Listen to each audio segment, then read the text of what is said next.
Jangan lupa subscribe YouTube channel Metro TV News dan jangan lupa nyalakan notifikasinya.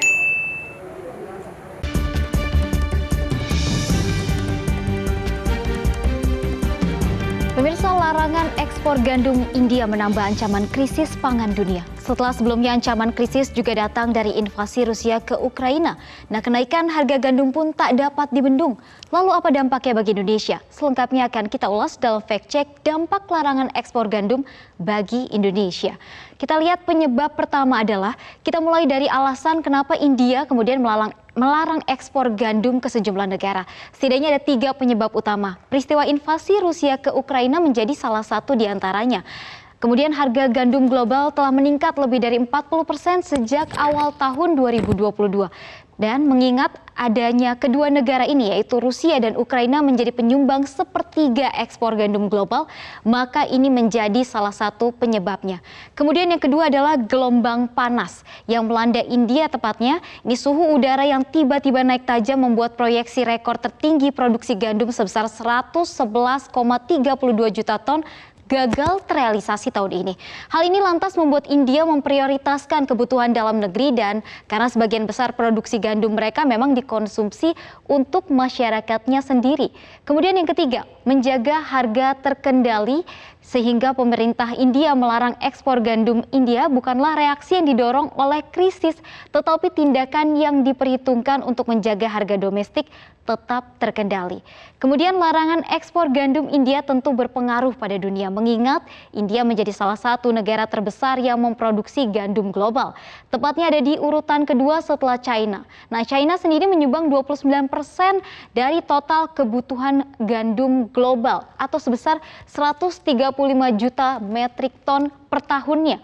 Kemudian kita lihat ada India yang memiliki 103 juta metrik ton per tahun untuk produksi gandumnya, diikuti dengan Rusia sebesar 87 juta metrik ton per tahunnya, atau Rusia ini menyumbang 17% kebutuhan gandum dunia.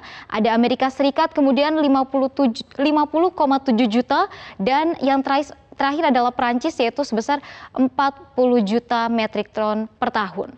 Lalu apa dampak larangan ekspor bagi dunia? Ternyata ada banyak dan kami ambil dampak yang paling signifikan timbul, yaitu harga gandum yang semakin mahal. Hal ini sudah bisa dilihat atau terjadi sejak awal tahun 2022 kemarin. Kemudian kedua adalah pasokan kemudian menjadi berkurang. Pelarangan ekspor gandum yang belum diketahui sampai kapan waktunya membuat kekurangan pasokan menjadi ancaman yang serius. Ketiga adalah perlu mencari sumber alternatif gandum. Nah, pengusaha harus segera mencari sumber alternatif gandum jika memang nanti pasokannya semakin berkurang. Keempat adalah harga bahan daging dan telur nantinya akan ikut naik. Nah, pakan ternak yang sebagian menggunakan campuran gandum dapat berimplikasi pada kenaikan harga daging dan telur lantaran harga gandum ini meningkat di pasar global.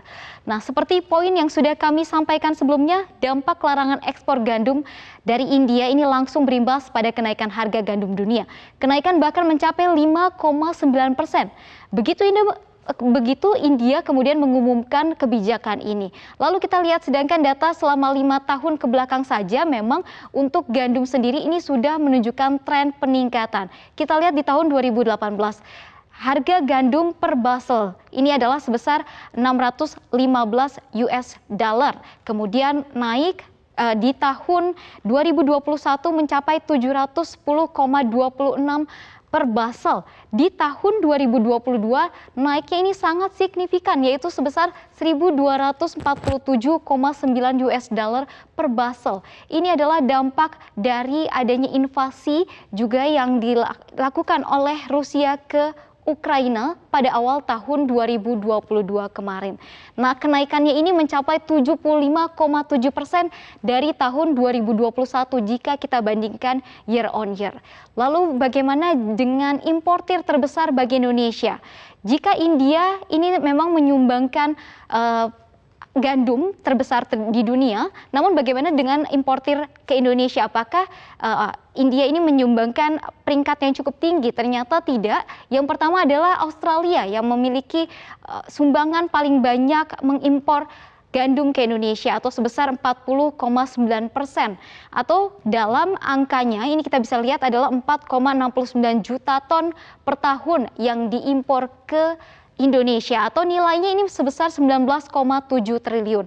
Kemudian diikuti dengan Ukraina dengan nilai impor sebesar 11,8 triliun. Kita lihat di sini ada 3 juta ton yang dikirimkan setiap tahunnya. Kemudian ada negara lainnya. Namun sejak adanya pengiriman impor dari Ukraina yang sedikit terhambat, maka akhirnya Indonesia meningkatkan keran impor dari India, yang sebelumnya India ada di peringkat ke-6, namun saat ini sudah naik, dan juga Indonesia kemudian mengandalkan juga India sebagai lokasi atau negara pengimpor gandum ke Indonesia.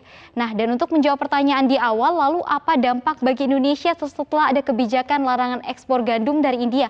Nah, jawabannya adalah inflasi di dalam negeri. Kita lihat apa saja sebenarnya yang kemudian berimbas langsung terhadap Indonesia.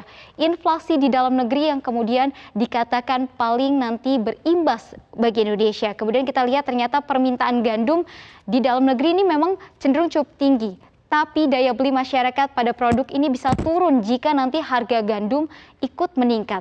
Impor gandum Indonesia pada tahun 2021 dari data yang kami peroleh yaitu sebesar 3,55 miliar atau senilai 51,45 triliun.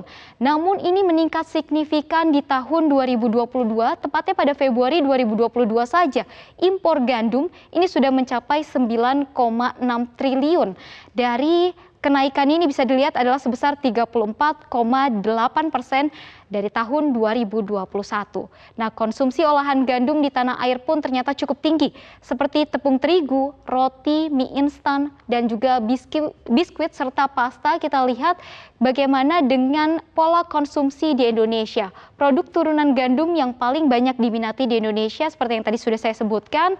Nah, kemudian konsumsi per tahunnya bagi masyarakat atau total rata-rata per kapita di tahun 2018 maksud kami itu sebesar 2,638 kg per kapita. Kemudian di tahun 2019 sekitar 2002 atau 2,536, kemudian di tahun 2020 2,455. Nah, rata-rata pertumbuhan untuk konsumsi dari gandum atau produk turunannya adalah sebesar 1,29%.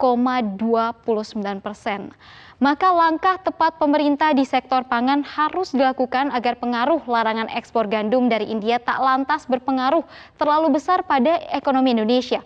Selain itu, momentum ini sekaligus dapat dimanfaatkan untuk Indonesia untuk mencari alternatif bahan pangan yang lebih banyak ditemui di negeri sendiri agar tak lagi mengandalkan impor luar negeri. Untuk sementara saya kembalikan ke Reza. Baik, terima kasih Livia Ramadanti atas pemaparannya dalam Fact Check.